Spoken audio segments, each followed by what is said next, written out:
Bag it up for the trip, 30th of August 2021. So, I made a purchase of a bag in a shop on the way to Les Halles. It's the type of shop that I was looking for, and whilst the range inside was spectacular, the range of what I was after was pretty much down to the choice of black or charcoal, green, or the yellow beige type of canvas that one expects to find. I chose the black charcoal because it was the shopkeeper's choice. I got the size that I was after at a fairly reasonable sale price. The job was complete, but it still didn't stop me wanting more. I was actually after this bag in a soft, supple brown leather that one day will be worn down by age, weathered by use and battered by travels. This canvas material is one that I have many of my existing bags in. The size, I do not.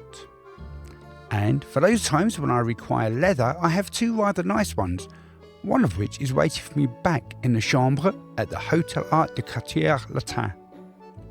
The other one is the one that I call my teacher's bag. It was meant to be for once I'd graduated with my bachelor's degree and moved into the teaching profession.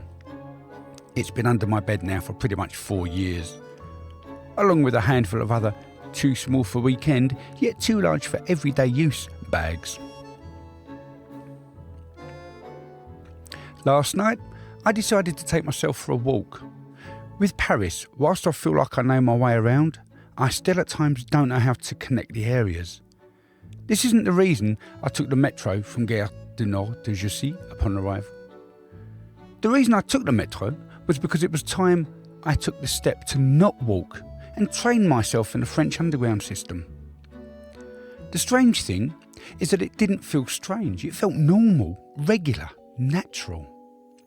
Similar to getting on at home, going to Liverpool Street and taking a circle line to King's Cross before walking to the Eurostar departure lounge. A familiarity filled with excitement each and every time. Next time I am here, which will be in December, I won't need to bring all the luggage with me, as my stay will be shorter, especially as I have theatre tickets booked for the end of that week. There will be very little scope for expansion, although I can't fully rule it out. I booked tickets for Moulin Rouge, the musical, based on the film, not the venue in Montmartre. My big, heavy holdall that doubles as a backpack and a trolley on wheels, plus my large leather writing bag, were both going to get heavy. My strength from the remains of my London half marathon-induced chest infection hadn't restored, and the rush to get to St Pancras in order to sit and wait for 2 hours meant that I had half forgone lunch. I had a hot dog but wolfed it down so quick I don't think I had the chance to process the nutritional benefits that I may have ordinarily gained from it. My half-eaten packet of custard creams was left on my writing desk at home, as I was unsure as to A, if I'd be allowed through security with them, and B, what state they would be in by the time I got onto the train. I had no cash on me and the ticket machines were busy. Being an Englishman in Paris, I didn't wish to inquire how to use them, so I patiently waited in line rather than go to a ticket window. It turns out that they were all closed anyway. It also turns out that the ticket machines didn't take contactless payment either. Luckily, I had my bank card almost to hand. With the minimum of physical fuss and exertion, I pulled my wallet out of my little sling pack that was secured across my waist.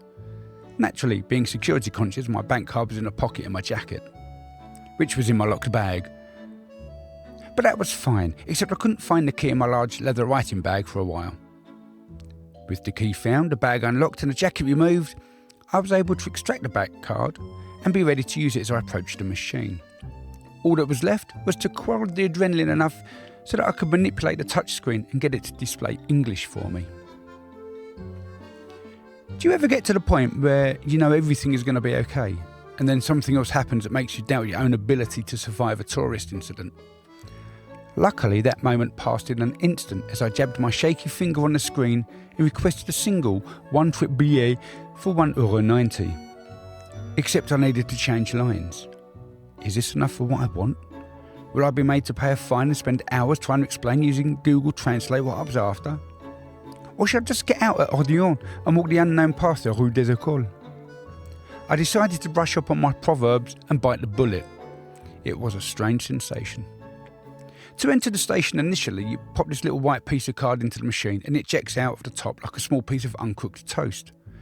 Upon pulling it out, the gates open and you slide sideways due to luggage through the smallest of available gaps. Yes, I waited for the person to the right of me to go first. That way I knew that I was in the correct lane before my scramble began. And yet, 2 very distinctly different metro carriage rides later, I make my way through the push doors and Jussy and simply ascend the escalator to the sortie. There was no need to fumble for the ticket in my back pocket at all. What an amazing system.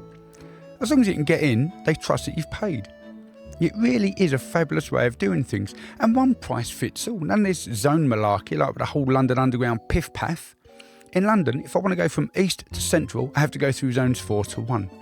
If I want to go from zone 4 to the other side of London, also a zone 4, because I've travelled through zone 1, I need to pay for that, even though I didn't get out. It's actually horrendous. No, I'm not liking it one bit.